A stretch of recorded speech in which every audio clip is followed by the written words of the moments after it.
سنن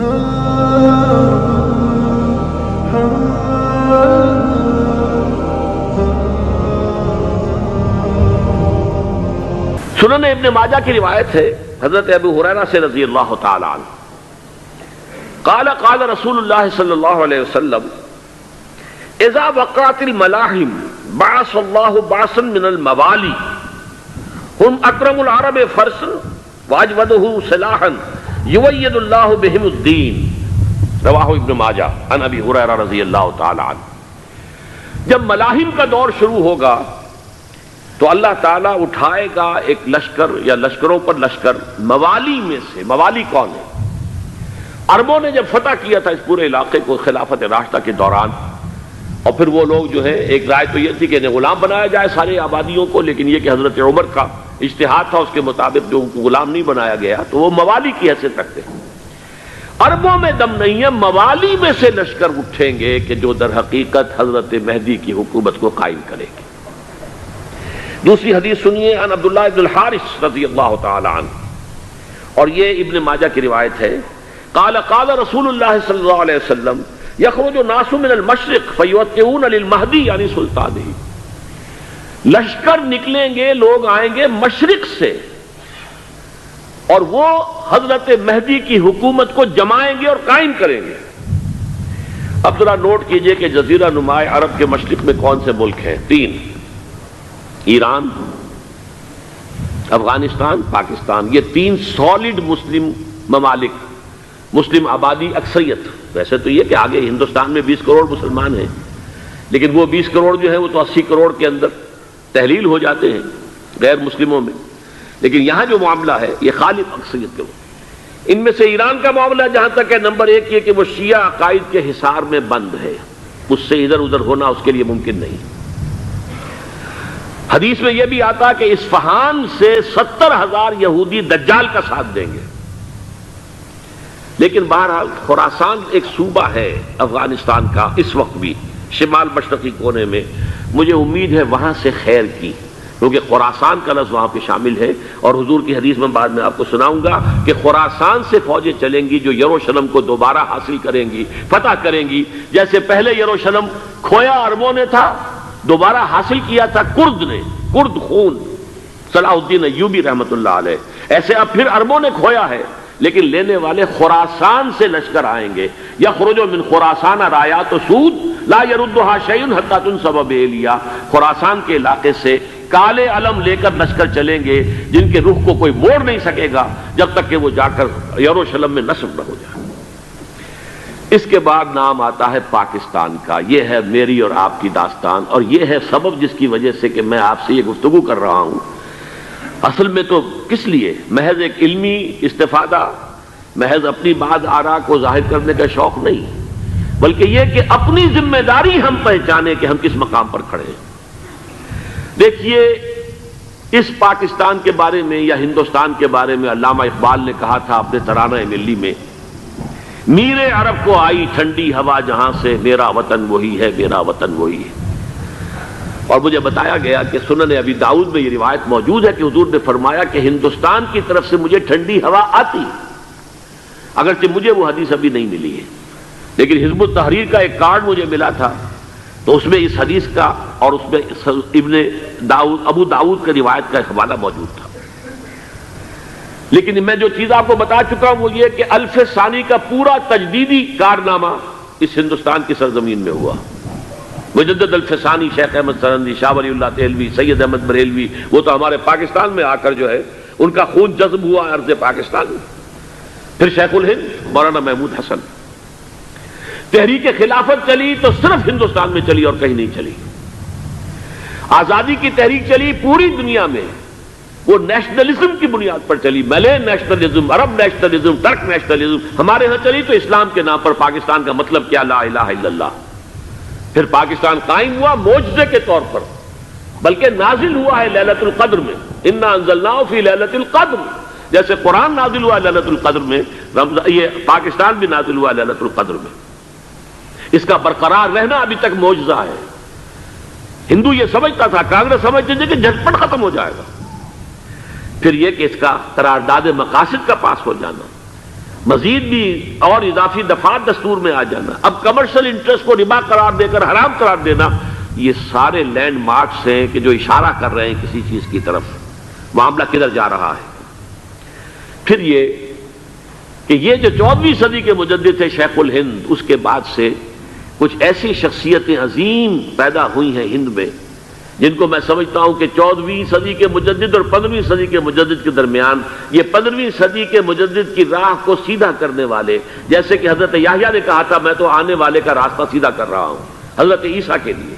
ایسے ہی 15ویں صدی کے لیے امام مہدی کے لیے راستہ صاف کرنے والے سب سے پہلے علامہ اقبال، جنہوں نے اسلام کا تصور دین کی حیثیت سے دوبارہ زندہ کیا ہے، ورنہ اسلام ایک مذہب کی شکل اختیار کر چکا تھا۔ پھر مولانا مودودی، مولانا ابوالکلام آزاد حکومت الہیہ کے نعرے کے ساتھ میدان میں آئے۔ یہ اقبال نے جو تصور پیش کیا تھا اس پر عملی جد و جہد کے لیے حزب اللہ قائم ہوئی۔ نوٹ کر لیجئے 11 برس کا فرق ہے عمر کا علامہ اقبال کے اور ابوالکلام کے، اور 1913 میں جب حزب اللہ قائم کی ہے اس وقت علامہ اقبال کی ملی شاعری اپنے عروج کو پہنچ چکی تھی۔ پھر یہ کہ علامہ اقبال کے بعد تعمیل جو ہے اس کام کی وہ ابوالکلام نے کی، لیکن روایتی علماء کی شدید مخالفت کی وجہ سے وہ بددل ہو کر چھوڑ گئے، کانگریس میں شامل ہو گئے، بساط جو ہے حزب اللہ کی انہوں نے لپیٹ دی۔ پھر مولانا مودودی آئے، انہوں نے وہ ڈور جو ہے اس کا سرا تھاما، جماعت اسلامی قائم کی حکومت الہیہ ہی کے قیام کے لیے، اگرچہ میرے نزدیک یہ کہ وہ انتخابی اور ایک قومی سیاست کی ایک جماعت بن کر پاکستان میں جو ہے دلدل میں پھنس گئی ہے۔ اب ہم اس کی کوشش کر رہے ہیں، تنظیم اسلامی اور یہ تحریک خلافت جس کے تحت یہ جلسہ ہو رہا ہے، یہ ساری چیزیں وہ ہیں کہ آپ کو سوائے پاکستان کے اور کہیں نہیں ملیں گی پوری دنیا میں۔ معلوم ہوتا ہے کہ پاکستان کو بہت بڑا رول پلے کرنا ہے اس میں، اور اس کے ساتھ اب جمع کر لیجئے افغانستان کی عمارت افغانستان، اسلامی عمارت افغانستان قائم ہو چکی ہے۔ یہ پچھلے 20 سالوں میں جو کچھ وہاں ہوتا رہا ہے اس سے پہلے تصور نہیں ہو سکتا تھا۔ کابل جو ہے وہ تو جیسے پیرس کا تمدن تھا ویسے کابل کا تھا، وہی لباس، وہی سکرٹس۔ یہاں جب آئے تھے شاہ ظاہر شاہ سرکاری دورے پر تو ان کی جو ملکہ صاحبہ تھی ان کے ساتھ وہ سکرٹ میں ملبوس تھی۔ کابل جو ہے وہ بالکل ایک پیرس کی طرح کا شہر تھا۔ آج کابل جو ہے جا کر دیکھیے، علامہ اقبال کے فرزند بھی دیکھ کر آئے ہیں، تو اگرچہ وہ خود میں سمجھتا ہوں کہ خاصے انہیں آپ لبرل کہیں، آزاد خیال کہیں، لیکن اس درجے متاثر ہو کر آئے تھے کہ انہوں نے یہ کہا افغانستان میں جو میں نے حالات دیکھے ہیں کہ اگر 2-4 اور مسلمان ملکوں کے اندر یہ نظام قائم ہو جائے تو پوری دنیا مسلمان ہو جائے گی۔ یہ سب کچھ کیسے ہو رہا ہے؟ یہ آنے والے دور کی جھلکیاں ہیں۔ Coming events are casting their shadows before. یہ سب بتا رہے ہیں کہ پاکستان افغانستان کو مل کر اس میں کوئی عظیم رول پلے کرنا ہے۔ اور اس کے ضمن میں اب میں علامہ اقبال کے بارے میں آخری بات کہہ رہا ہوں۔ علامہ اقبال کے بارے میں عام یہ خیال ہے، انہوں نے اپنے خطبات میں مہدی کا اور نزول مسیح کا، حالانکہ میں کل پڑھ رہا تھا مولانا سید احمد اکبر آبادی رحمۃ اللہ علیہ کا ایک مقالہ ان کا کہ علامہ اقبال نے ابن خلدون کے بارے میں یہ کہا ہے کہ مہدی کا اور نزول عیسیٰ کا دونوں کا انہوں نے انکار کیا ہے، حالانکہ ابن خلدون نے نزول عیسیٰ کا انکار نہیں کیا، صرف مہدی کا انکار کیا ہے۔ بہرحال علامہ اقبال نے خطبات میں انکار کیا ہے، لیکن یہ کہ اپنی شاعری کے اندر میں چیلنج کرتا ہوں کسی بڑے سے بڑے اقبال شناس کو، ان کا یہ شعر ذرا سنیے: خضر وقت از خلوت دشت حجاز آید بروں، کارواں زی وادی دور و دراز آید بروں۔ خضر وقت، امام وقت، رہنمائے وقت، قائد وقت، خلوت دشت حجاز، حجاز کی صحرا کی کسی خلوت گزینی سے نکل کر باہر آئیں گے۔ میں حیران ہوتا ہوں علامہ کے اس فکر پر اور اس مصرے پر۔ یہاں انہوں نے شیعہ اور سنی دونوں کے کانسیپٹ جمع کر دیے۔ شیعہ کا کانسیپٹ یہ چھپے ہوئے کسی غار میں وہاں سے برآمد ہوں گے،